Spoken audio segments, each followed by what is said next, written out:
미디어 협동조합 국민TV 개국기념 특강 신춘 2014 대한민국을 말하다. 미디어 협동조합 국민카페 온에어가 국민TV 개국을 맞아 주간 특강을 마련합니다. 대한민국의 언론, 법조, 경제, 안보, 사회 각 분야의 전문가들이 나서 2014년 대한민국의 현실과 미래를 짚어냅니다. 3월 24일 월요일 서화숙 한국일보 선임기자, 3월 25일 화요일 이정열 전 창원지법 부장판사, 3월 26일 수요일 선대인 경제연구소장, 3월 27일 목요일 김종대 디펜스 21 플러스 편집장, 3월 28일 금요일 홍세화 말과 활 발행인이 시대의 화두를 제시합니다. 3월 24일부터 28일까지 서울 마포구 월드컵로 37 국민카페 온에어의 조합원과 애청자 여러분의 많은 참관을 기대합니다.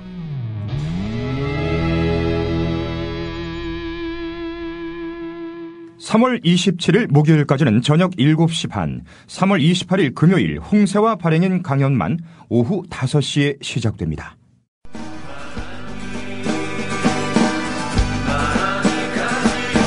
손병희의 나란히 가지 않아도.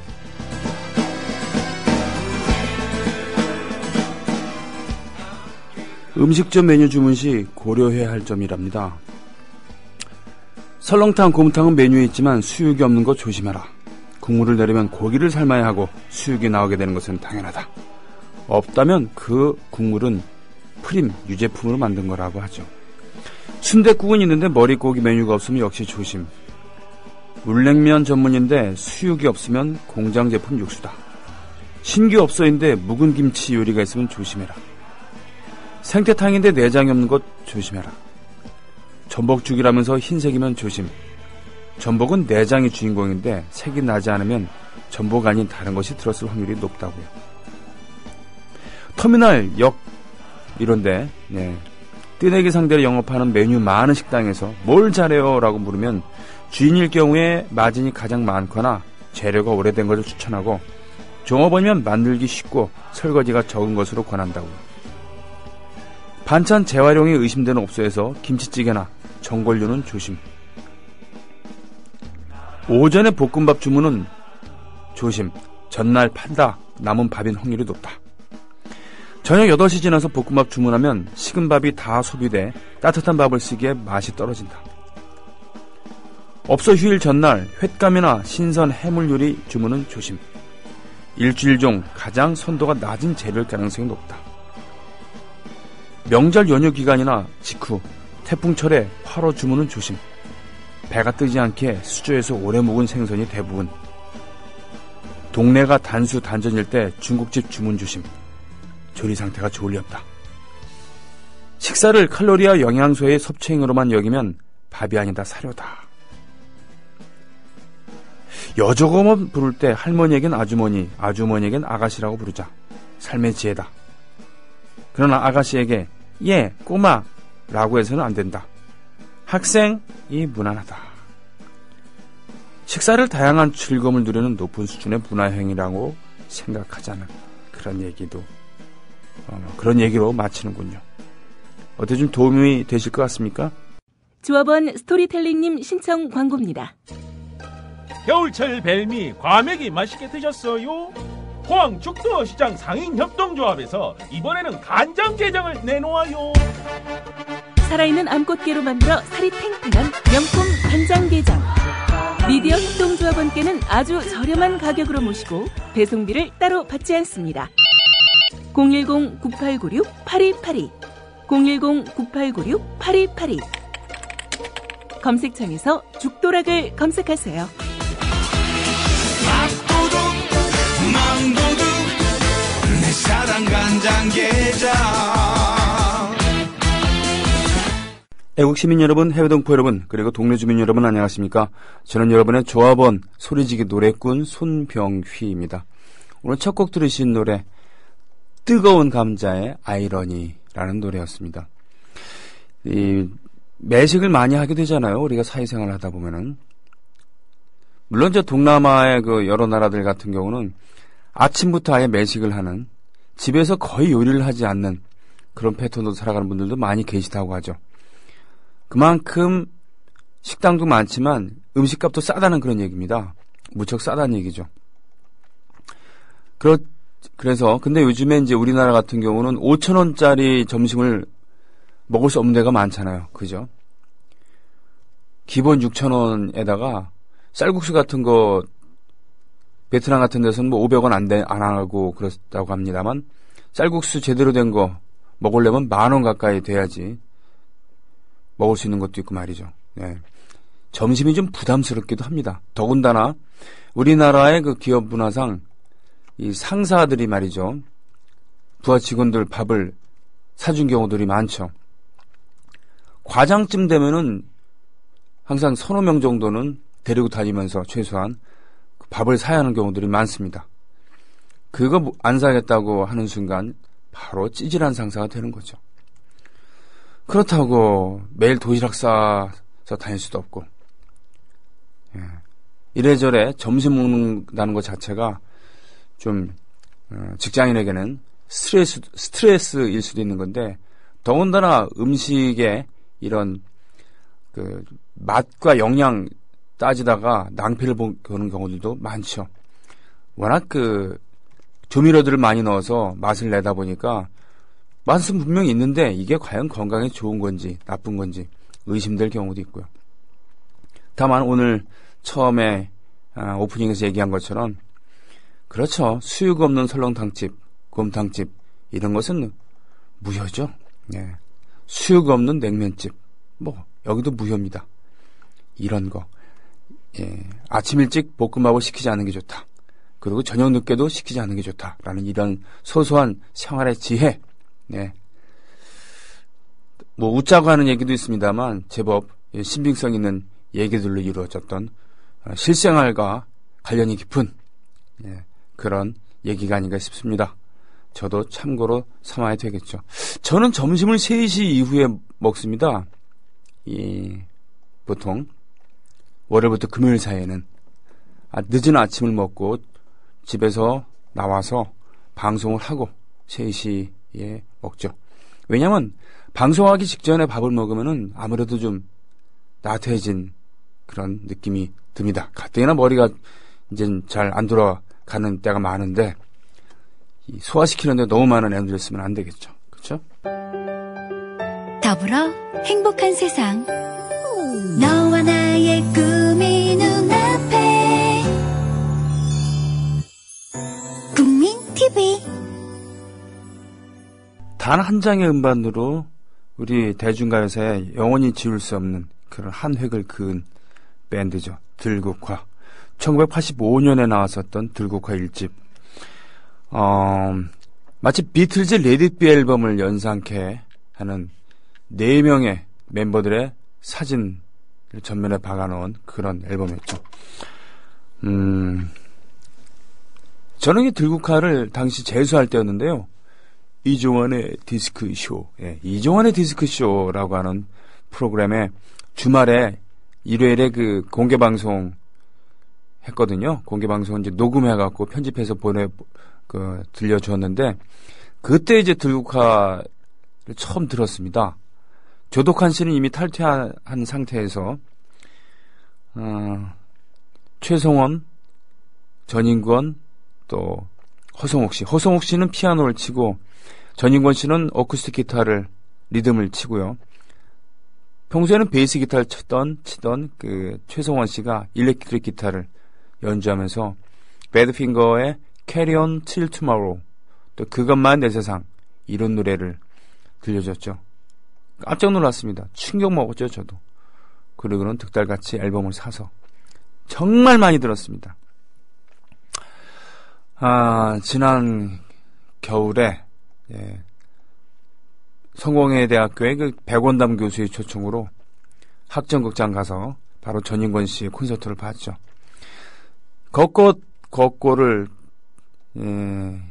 가 들어있는 새 앨범을 냈습니다만 드러머인 주천권 씨가 참 급설을 하시는 바람에 이렇다는 활동을 하지 못하고 앨범에 대한 활동을 하지 못하고 들국화라는 이름으로 그렇게 됐습니다. 최성원 씨는 지금 제주에 살고 계시죠. 얼마 전에 안부 전화를 드렸을 때 제주에 오면 꼭 들리라고 하셨습니다. 들국화는 전인권의 팀으로 많이 알고 있습니다만 그거는 오해죠. 오해입니다. 그렇게 생각하면 안 되는 겁니다. 뭐냐면 아직도 보컬 위주로만 사고를 하는 경우가 있어요. 예, 물론 많이 인식이 달라졌습니다만 밴드라는 것은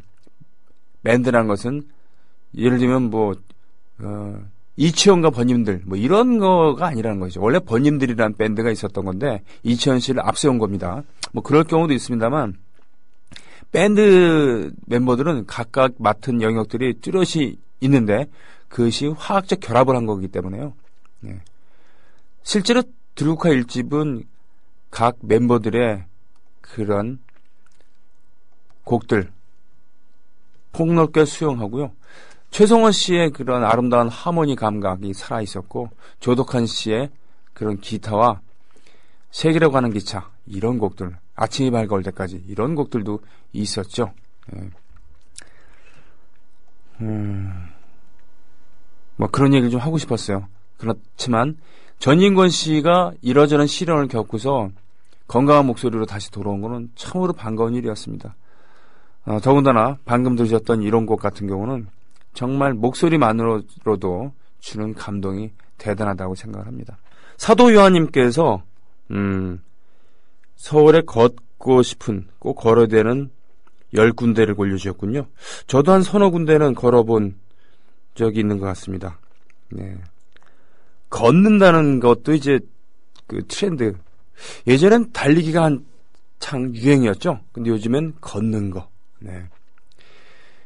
일본에서도 오래된 도심을 이렇게 걸어 다니면서 이것저것 구경도 하고 먹기도 하고 그런 것이 꽤나 유행하고 답사 전문가라고 하는 이름으로 직함으로 책을 내기도 하고 TV 프로그램을 맡기도 하고 이런 분들이 계시더라고요. 우리도 곧 그런 게 나오지 않을까 싶기도 합니다. 3시에 식사를 하시는 분이 또 계시는군요. 미친 기타님. 예? 그래요. 한가합니다.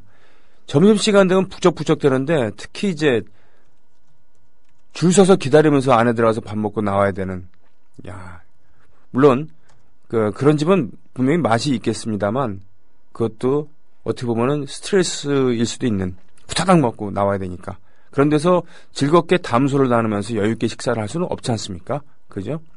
기다리는 사람에게 폐를 끼치게 되는 거니까.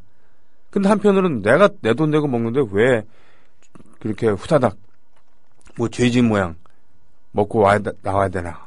그리고 그 종업원들의 홀때까지 참아야 되나. 이런 생각이 들 때도 있는데 확실히 3시가 넘어서 가게 되면은 한가하긴 합니다. 네. 그렇죠. 한가해서 좀 여유있게 좀 식사를 할 수가 있는데 문제는 점심시간을 2시, 딱 3시까지 정도로 하고서 저녁에 다시 여는 그렇기 때문에 휴무인 상태의 식당들이 있다는 것이죠. 그건 좀 아쉽습니다. 네.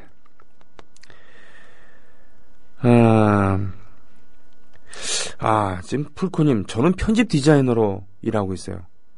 하면서 지역 전문대와 확보 작업 중에 같이 점심을 먹다가 요새 등록금이 얼마야? 라고 물었습니다. 학생들이 저희는 싼 편이에요. 라는 서두를 붙인 뒤에 280만 원 정도예요. 라고 답했다. 280만 원이면 사립학교가 아니네요. 그죠? 네, 국립학교인 모양입니다. 저희는 고급 기자재도 많이 쓰고 하면서 그런데 280만 원이면 되게 싼 겁니다. 정말. 예, 엄청 싸네. 저는 94학번인데요. 오늘 온 학생들의 학교를 잠깐 다녔었는데 그때 첫 등록금이 134만 원 정도였던 걸로 기억합니다. 그때 대비해서 소득이 높아져 있긴 하지만 등록금이 그렇게 비싸질 이유는 무엇일지 모르겠습니다. 학생들이 말하는 고급 기자재 어쩌고 하는 논리는 아마도 교수나 교직원들의 말을 그대로 옮기는 수준이었겠죠. 맞습니다. 네, 바로 그 논리죠. 누가 저 학생들에게 그게 당연한 세상이라고 가르쳐 줬을까? 점심으로 먹은 짬뽕은 맛있었는데도 입맛은 꿰습니다. 라고 했었습니다. 그렇군요. 유럽의 어느 나라에서는 등록금을 10만 원 받기로 했다. 라는 것 때문에 학생들이 들고 일어나갖고는 없던 일로 했다. 뭐 이런 얘기들도 있지 않습니까? 심지어는 학비가 그 무료 이걸 지나갔고 용돈까지 주는 그런 나라도 있어요. 네. 산학협동이라는 게 있잖아요. 그렇죠? 좋게 얘기해서 산학협동인데, 아니 정말 그렇게 할 거면은 학교에서 가르쳐갖고는 기업체 인재들을 내보내주는 거니까 기업체에서 돈을 내면 되는 거 아닙니까? 예를 들면은. 그죠? 안 그렇습니까? 근데 그러긴커녕 기업체가 학교의 주인이 돼갖고요. 어느 대학 같은 경우는 돈으로 삽니다. 그런 다음에 자본의 논리에 따라서 돈 안 되는 과라고 폐지시키기도 하고 이거에 항거하는 학생들을 징계하기도 합니다. 교직원을 내쫓기도 하고요. 이런 개 같은 경우들이 있습니다. 지금 한 학기 280만 원이 이거 이 정도면 싼 거예요 라고 하는 이런 어처구니 없는 그게 어디 있습니까? 다시 말씀드립니다만 국민소득 2, 3만 달면 뭐합니까? 보세요. 돈이 없어서 배우기가 꺼려지고 돈이 없어서 아픈데도 치료를 받지 못하고 돈이 없어서 점심을 굶어야 되는 이런 나라가 무슨 2만 달러고 3만 달러고 국민소득의 의미가 있겠어요. 당연히 무상교육, 무상점심, 무상의료 이런 건 당당하게 요구할 수 있는 겁니다. 안 그렇습니까? 이런 것을 기업체나 나라에서 돈을 대야 된다고 저는 생각을 하는 거예요. 이게 과격하다고요? 저는 그렇게 생각하지 않습니다. 이걸 당연하다고 생각하는 이 사회 자체가 이상한 거죠. 안 그렇습니까? 아니 열심히 공부해갖고는 그 재능을 기업체 같은 데 취직해갖고는 다 빨리고 말이죠. 죽지 않을 정도의 월급을 받아가면서 말이죠. 야근, 잔업을 밥 먹듯이 하고 이것만 해도 짜증나 죽겠는데 이거에 해당하는 이걸 하려고 하는 교육비를 내 손으로 다 내면서 다녀야 되는 겁니까? 저는 이게 이상하다고 봐요. 대단한 의지를 갖고 계신 분이 계시군요. 시너지님, 저는 1일 1식을 합니다. 52세고요. 179cm입니다. 간헐적 단식을 하는데요. 1년 했는데 110kg에서 77kg, 43kg 감량을 성공하셨다는 겁니다. 우와. 몸은 길들이기 나름인 것 같습니다. 대신 1800kcal는 반드시 지키죠. 하루 한 번밖에 배고프지 않은 습관이 되었어요. 중요한 점은 규칙적인 식사 시간과 칼로리 유지, 적당한 운동 습관으로 몸무게를 유지하는 방법을 터득했다는 것입니다. 음식에 대한 욕심부터 버리는 마음이 중요한 것 같습니다. 하루 16시간 이상 속을 비워주는 습관이 저를 다시 살렸습니다. 지병에 계신 분은 안 되고요. 원하시는 분은 의사 진단 후 시도해보세요. 남자에게 효과가 더 있다고 합니다. 이상 1년 기념으로 자랑짐주를 했습니다. 조합원 화이팅! 일단 손뼉을 쳐드립니다. 야, 대단하십니다. 어떻게 이게 다 가능하지? 근데 저는 안 돼요, 저 같은 사람은. 왜? 술을 마시기 때문에. 죄송합니다. 네. 지금 의미 있는 글을 올려주셨어요. 우리 집님께서 무상이란 단어에는 마치 어려운 사람을 도와준다는 시혜적 의미가 담겨 있습니다. 우리부터라도 이 단어를 의무로 바꿔야 하지 않을까요? 의무교육, 의무급식, 국민 의무의료 등등요. 네. 그러니까 제가 쿠바를 작년에 다녀왔습니다만 분명히 부족한 것이 많은 나라죠. 오랜 동안의 봉쇄 정책 때문에 신형 자동차를 수입할 수 없어서 50년, 심지어 60년 된 자동차를 타고 다니기도 합니다. 지금은 이제 다시 수입을 하기 시작했습니다만, 그래서 경차, 모닝 이런 거 많이 눈에 띕니다만, 그리고 백색 가전, LG 거 많이 보이고 삼성 스마트폰도 보입니다. 그러나 그런 것들은 매우 값이 비쌉니다. 그 나라의 물가 수준으로 보면 정말 비쌉니다. 그리고 쿠바 노동자들의 한 달 평균 임금이 달러로 환산하면 $10 정도라고 하죠. 그럼 그거 받고 어떻게 먹고 사느냐? 먹고 삽니다. 왜? 교육 무료입니다. 그리고 식자재도 무료로 공급을 해주고 모자라는 부분은 살 수 있게 하는데 그 값이 아주 싸다는 거죠. 빵 같은 걸 배급해 준다는 얘기예요. 뭐 썩 맛이 있다고 볼 수는 없지만 아무튼요. 그리고 무상 의료입니다. 그러니까 어린 나이에, 우리 기준으로 보면 어린 나이에 결혼을 해도 애를 키울 수 있다는 얘기예요. 심지어는 뭐 미혼모라는 그런 개념이 있죠. 그래도 상관없다는 것이죠.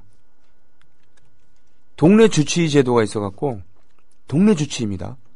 그래서 이 의료 비용이 발생하기 전에, 병이 발생하기 전에 예방에 주력한다는 얘기죠. 어떻습니까? 의사들은 사람이 병이 나야지만 먹고 살 수 있는 존재잖아요. 자본주의 나라에서는. 그러니까 우리나라에서는 그렇습니다. 병에 걸려야지 의사들이 먹고 살아요. 그러나 이것이 국민의 그 건강은 공공재이기 때문에 나라에서 맡아서 미리 예방을 해줘야 된다, 질병을. 그렇게 되면은 전반적인 보건 향상이 되는 거죠. 신생아 사망률이 미국 같은 나라보다 현재 낮습니다. 낮아요. 그리고 전 세계에서 가장 큰 의과대학이 아바나 의과대학인데, 아바나에만 있는 게 아니고 쿠바 전역에 이렇게 있습니다만 공짜예요. 공짜에다가 생활비도 대줍니다. 방도 구해주고. 심지어 미국인도 입학 가능해요. 다만 거길 졸업하고서 의무적으로 오지 또는 가난한 지역 이런 데 가서 봉사기간을 하게 합니다. 봉사를 하도록 하게 해요. 무엇보다도 쿠바를 라는 나라를 세웠는 주축 중에 하나가 바로 체게바라 의사 출신 아닙니까? 그러니까 그 나라에서 의사가 된다는 것은 적어도 대한민국 같은 나라에서 의사가 되는 거랑 개념이 다른 겁니다. 마음가짐이 다르다는 얘기죠. 잘 먹고 잘 살겠다는 그런 마음가짐이 최소는 아니라는 겁니다. 그리고 그 나라 자체에서 의료를 바라보는 관점이 이렇다는 겁니다. 교육 무상이고 말이죠. 의료 무상이니까. 밥도 먹여주니까. 물론 이제 그 외 다른 것들, 아까 얘기한 이런 가전제품이라던가 차 이런 건 굉장히 비쌉니다. 그러니 둘 중에 어느 나라에서 살래 그럴 때 돈 있는 사람은 당연히 대한민국 같은 나라에서 살길 원하는 거고 정말 가난한 사람들은 아니라는 것이죠. 예? 그러니까 존재에 대한 불안감이 상대적으로 대한민국 같은 나라보다는 훨씬 별로 없는 겁니다. 네. 이데올로기적인 측면 이런 것을 일단 따지기 전에 말이죠. 인간으로서 생존한다는 그런 생존을 우선으로 봤을 때 말이죠. 그렇다고 우리가 쿠바의 제도를 전면적으로 채택해야 된다고 주장하는 건 아닌데 도대체 우리가 산다는 것의 의미가 잘 산다는 것의 의미가 어떤 건지 생각해 볼 그런 여지가 있다는 그런 얘기죠. 그리고 우리가 배워야 될 점 있다는 겁니다. 이제는 과감하게 발상에 전환을 해서 의료, 교육, 급식 이런 것에 대해서 과감하게 발상을 전환을 해야 된다는 것이죠. 그런 의미에서 저는 경기도에서 이렇게 지금 얘기되어지는 그 얘기 있잖아요. 버스 무료. 이게 가능해지면 얼마나 획기적으로 변화하겠습니까? 사람들이 일단 차를 안 끌고 다닐 거 아니에요. 웬만하면은 공짜인데. 예? 그럼 많은 것이 변하지 않겠습니까? 도보, 대중교통 위주의 그런 생활 패턴. 차량 이용 잘 안 하게 되고. 그죠? 자동차 업계는 울상이겠지만 삶의 질로 봤을 때는 그렇잖아요. 그만큼 더 많이 걸을 게고 그만큼은 석유를 안 쓰게 될 거고 말이죠. 이런 발상의 전환 전 중요하다고 생각합니다. 무상급식에 대해서 지금 더 이상 그 의무급식이라고 치죠. 그런 것에 더 이상 이제 논란거리가 안 되잖아요. 훌륭하다고 판명이 됐으니까. 이것을 교육, 의료 이런 쪽으로 확대해야 된다고 생각합니다. 그런데 무슨 의료 민영화를 하자고요? 이런 도저히 용서할 수 없는 그런 이야기들이죠. 더불어 행복한 세상 너와 나의 꿈이 눈앞에 국민 TV